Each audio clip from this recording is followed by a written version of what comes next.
발표자가 내용을 마지막에 잘 요약했기 때문에요. 요약 없이 다음 발표자로 넘어가겠습니다. 안유정 부장님의 발표 듣겠습니다.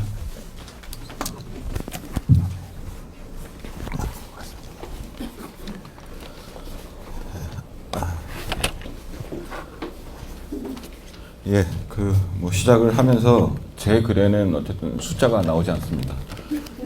편하게 들으실 수 있을 거고요. 그리고 이 글은 이 오늘의 주제와 직접 관련이 있다기보다는 어떻게 보면 지금 논의에 관해서 어쨌든 그래서 저는 글에다 표현에 사선적으로 개입한다. 어쨌든 일종의 옆차기 같은 글인데요. 그리고 그런 의미에서 일종의 프리퀄이라고 할 수 있습니다. 그러니까 스타워즈나 반지제왕 보신 분들은 다 아시는 거죠. 뒷얘기 간 다음에 앞으로 이제 돌아가는 이야기를 어쨌든 할 필요가 있다. 근데 그게 좀 필요한 거는 아까 이제 라벤토스 선생님께서 어저께 강연과 오늘 심포지움에서 어떤 새로운 사회적 제안이라는 것이 자리를 잡기 위해서 하나는 이제 정당화라는 게 필요하고 그다음에 실현 가능성에 대한 입증. 그래서 어쨌든 어제 오늘 걸쳐서 이제 두 가지 기본소득에 관해서 정당성의 문제하고 실현 가능성의 문제를 말씀해 주셨는데 저는 거기다 이제 사실 한 가지 더 붙이고 싶은데 이제 아까 이제 금민 선생님이 마지막 발표하는 것과 좀 이어지는 건데요. 그 또한 어떤 전망을 가져야 된다. 뭐냐면 어떤 것이 딱 된다고 해서 거기서 그치거나 끝나는 문제가 사실은 아니고 그것이 더 많은 어떤 가능성들을 열어줄 수 있어야 되지 않겠는가 이런 생각이 있고요. 그래서 말씀을 드려보면 제 글은 어떻게 보더라도 이중적인 의미에서 읽는 사람에게 굉장히 불편함을 주는 글인데요. 하나는 글의 구조 때문이고요. 숫자가 없는 것 중에 하나는 절도 나눠 놓지 않았습니다. 그냥 쭉 이어지는 이제 글이고요.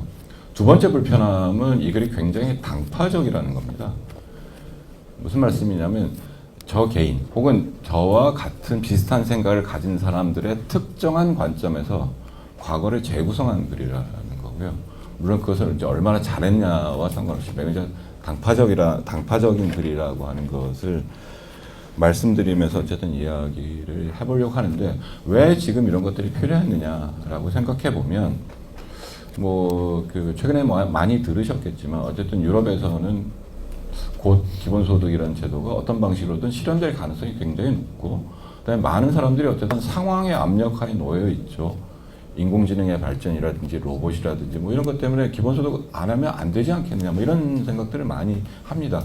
그래서 어떤 방식으로 될 것 같은데 그런데 그것이 어쨌든 아까 말씀드린 것처럼 정당하고 실현 가능할 뿐만 아니라 어떤 또 가능성까지 열 수 있느냐 이거는 그 기본소득이 우리가 전망하거나 지향하는 어떤 것과 연동됐을 때 그럴 가능성들을 열어주느냐 이런 것들이고요. 그런 것들을 예를 들면 저는 기본소득에서 그런 것들을 발견해 왔다. 근데 그 발견해 온 것이 제가 머릿속에서 해온 것이 아니라 최소한 한국에서 1980년 광주항쟁 이후에 뭔가 한국 사회에서 더 급진적인 변화를 이끌려는 어떤 사람들이 어떤 사건들 속에서 그 사건들에 대해서 사건들을 경험하고 또 그 사건 이후에 거기에 대해서 성찰하면서 그런 생각들을 어쨌든 재구성해온 결과물 중에 하나가 오늘날의 기본소득이고 그런 의미에서 기본소득은 아까 라벤토스 선생은 하나의 정책적 대안이라고 말씀하셨지만 그것이 그런 전망과 결합했을 때 더 큰 폭발적인 성격을 가질 수 있지 않겠느냐 이런 말씀을 드리고자 하는 거고요. 일단 지금까지 제가 어쨌든 그런 의미에서 제 글은 1980년에서 시작을 하고요. 그리고 1980년이라는 사건과 그 다음에 1989년에서 91년 이른바 역사적 사회주의 체제의 붕괴라는 사건은 모두가 공통으로 경험하는 것이니까 그거에 대한 저의 해석에 대해서 그렇게 불편하지는 않을 수 있을 것 같습니다. 그런데 그 이후의 과정에서 제가 겪었거나 제가 성찰했거나 내린 어떤 결론들은 서로 다룰 수 있다는 점들을 어쨌든 말씀드리면서 이야기를 해보면 오늘 어쨌든 광주항쟁에 대해서는 많은 연구들이 상당히 되어 있죠. 그리고 근데 당시로 돌아보면 몇 가지들이 있습니다. 예를 들면 어쨌든 저는 그래서 한국 사회의 모순이라고 하는 것들을 폭발적으로 드러냈다. 대표적인 게 한국과 미국의 관계죠. 미국 한국의 우방만은 아니다. 그리고 그것이 1980년대 이후에 어쨌든 한국에서 반미운동이라고 하는 것을 드러낸 사건들이고, 그다음에 또 한편으로는 한국 사회의 이른바 60년대, 70년대 산업화 이후에 계급 모순이라고 하는 것도 또 상당히 드러냈다. 그리고 특히나 광주항쟁에서 적극적으로 참여했던 사람들이 사회적으로 보면 하층 혹은 노동자 계급이라고 부르는 사람들이었다. 이런 것들은 많이 이야기가 되어 있고, 그런데 그 중에 일부가 80년을 거치면서 뭔가 이런 것들을 제대로 변화를 이끌기 위해서 필요한 것들이 뭐냐. 그래서 뭔가 세상을 제대로 알아야 되지 않느냐. 이게 흔히 말하는 과학적 이론이라고 당시에 불리던 거고, 그 다음에 그것을 잘 추진할 수 있는 어떤 단위, 전국적 지도부라고 부르기도 하고, 당시에는 전위정당이라고 부르기도 했습니다. 그런 것들을 뭔가 해야 되지 않겠냐. 이런 생각들을 가진 일군의 사람들이 있었는데, 그런데 그 사람들이 그런 생각을 했던 이유 중에 하나는 광주 항쟁에서 그 싸움 속에서 이제 어떤 학자는 절대 공동체라고 부르고, 또 어떤 사람들은 꼬민이라고도 부르는 새로운 정치체를 어쨌든 당시에 민중이라고 부르던 사람들이 구성해낼 수 있었다는 거고요. 그런 것이 그런 사건들이 있었기 때문에 우리가 하고자 하는 일이 가능하지 않겠는가, 이런 생각들을 해왔다는 거죠. 근데 이제 당시에 어쨌든 정치적인 억압적 상황이라든지, 그다음에 산업적인 모순의 폭발이라든지 이런 것 속에서 손쉽게 당시 이제 막수주의 혹은 막수주의 레닌주의라고 부르는 어떤 생각들을 사람들이 세계사적으로 보면 뒤늦게 받아들인 셈이었죠. 그래서 그걸로 여러 가지 어쨌든 활동을 해왔었고, 그래서 그런 결과 중에 하나가, 그들이 전부 그런 것은 아니지만 87년이라고 하는 어떤 변화에 그들도 한 몫을 했다고 생각합니다. 그런데 그런 변화 이후에 89년에서 91년 사이를 겪으면서 이른바 기존의 노동자 계급이 사회 변화의 주체이고, 그 다음에 그런 변화를 이끌 전국적인 지도부, 그러니까 전위정당이라고 부르는 이런 전위정당에 의해서 변화가 가능하다, 이런 생각들은 어쨌든 좌절되거나 혹은 포기되었다고 생각합니다. 하지만 남은 것은 있었죠. 남은 것은 어쨌든 그럼에도 불구하고 우리가 광주에서 발견했던 것은, 인간이 아까 절대 공동체라고 말했을 때는 인간의 존엄성이고요. 꼬민이라고 말했을 때는 그 사람들이 적극적으로 어쨌든 동등하게 참여해서 자신의 삶의 운명을 결정할 수 있는 그런 정치체를 가리킬 텐데, 그런 것들에 대한 그 유토피아라고 해서 꿈을 버리지는 않았다고 생각합니다. 그래서 그 이후에 90년대에는 여러 가지 의미에서 어쨌든 그 모색을 해왔다고 생각하고요. 제 글에 보면 이론적인 모색이라든지 이런 것도 있지만, 그건 생각하고, 그 이후에 어쨌든 나타났던 양상은 다양한 어쨌든 사회적 진보적인 가치 혹은 권리, 요구라는 것들을 어떻게 하나로 모아내면서 그것을 변화의 힘으로 가져갈 것인가, 이런 게 한편에 있었고요. 또 한편으로는 87년 체제라는, 우리가 보통 형식적 민주주의 혹은 제도화된 민주주의라고 부르는 체제 내에서 어떻게 우리가 생각하는 변화를 이끌 것인가 였고, 이 후자와 관련해서 보자면 크게 두 가지 움직임이 있었죠. 하나는 민주노총이라고 부르는 이른바 총연맹, 조직화된 노동자들의 전국적인 어쨌든 중심체를 건설해서 그 노동자 계급의 어쨌든 사회적 요구라는 하는 것을 어쨌든 말하는 것, 이게 한 가지 있었고요. 또 하나는 그런 진보적인 가치들을 제도적인 정치를 통해서 구현하고자 하는, 우리가 보통 진보정당이라고 부르는 어쨌든 움직임들이 쭉 있어 왔습니다. 그런데 만약 그런 노력이 시대를 거슬러서 한 20, 30년 전에 이루어졌다면 우리도 서구와 비슷한 정치적 경로나 사회적 변화를 겪었을지도 모릅니다.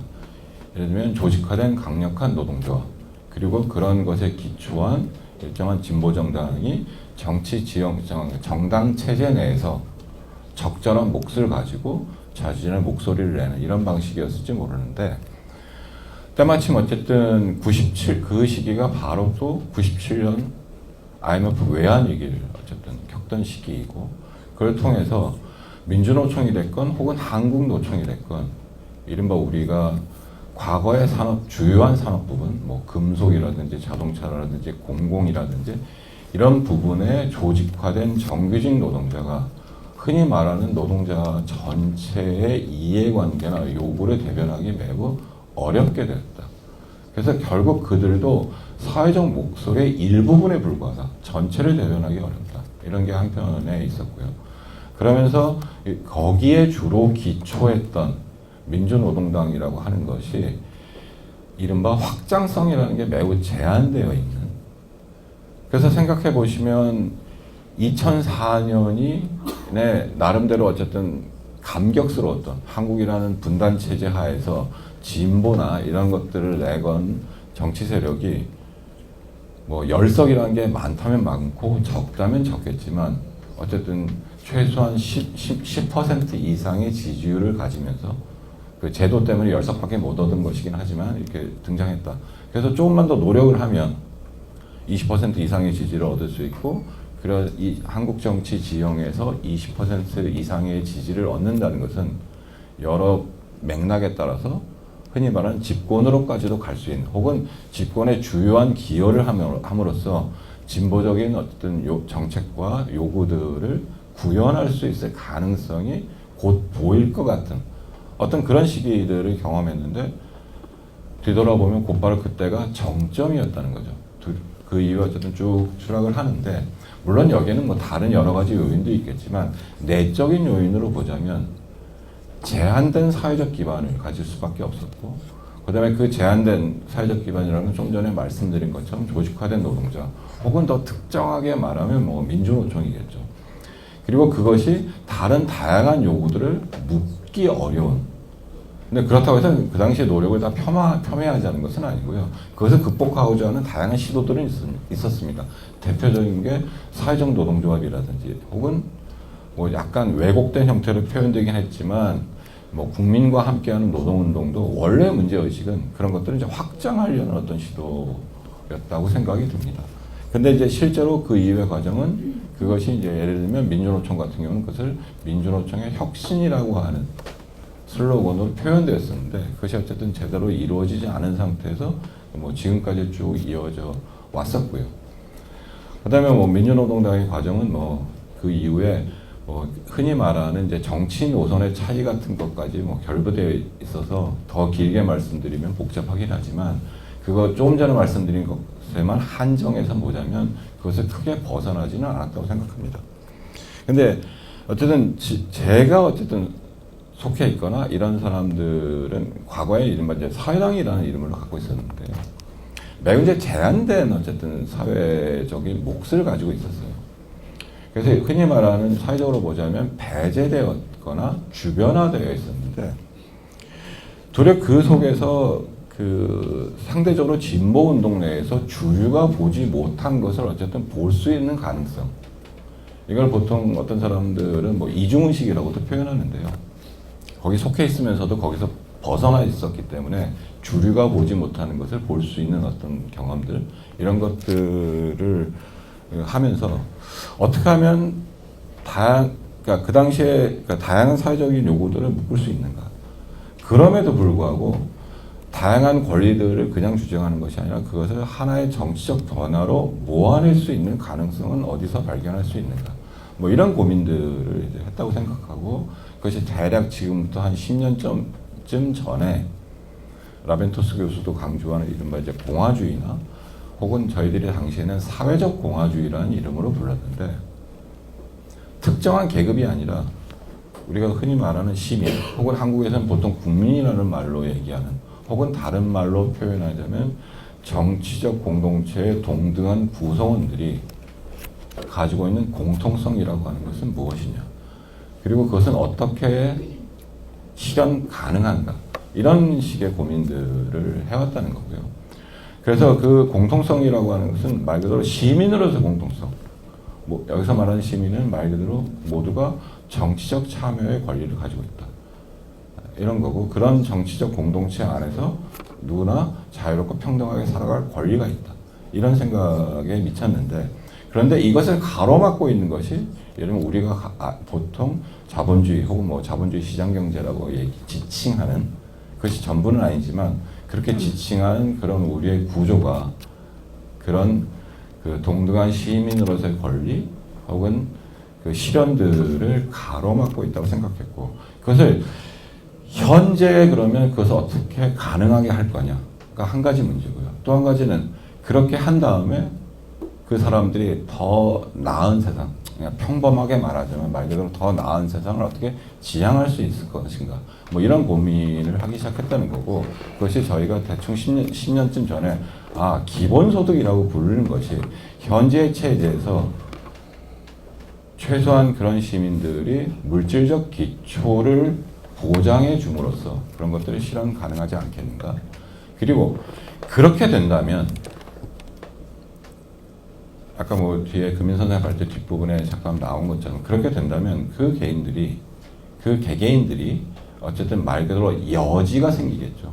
자신들이 사고할 수 있는 여지, 그 다음에 그런 사고들을 함께 나눌 수 있는 여지, 그럼으로써 더 나은 세상을 사고하고 꿈꿀 수 있는 어떤 가능성에 대한 이야기를 나눌 수 있다는 건데요.